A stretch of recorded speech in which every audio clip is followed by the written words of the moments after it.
Hayronman deb. Yoshing necha ukajonim? 9 yosh. Necha yoshdan boshlading mana shu ishni? 6 yoshimdan beri. Voy, prosta tasanno. Haqiqatan 6 yoshdan beri avtomobil sistem ichida. Bu mashinaga nima qilgan? Buni uxlab qolishga urinib ketgan. Ha, uxlab qolish sabab bo'lgan, to'g'rimi? To'g'ri.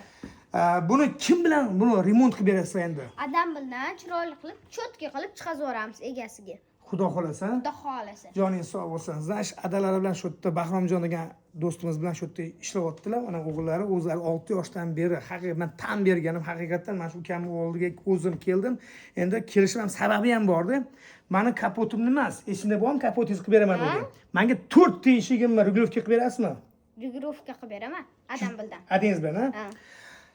Pastdagi nomerlarga spesial mana shu ukamizni profilini tashib ketaman, nomerlarini tashib ketaman. Agarki liboy kuzovmi, nima, eshikmi, nima xizmatlar kerak bo'lsa, primoy ukamizga aloqa qilib qo'yasizlar. Sizlarga zo'r maslahat berdim deb o'ylayman. Shu.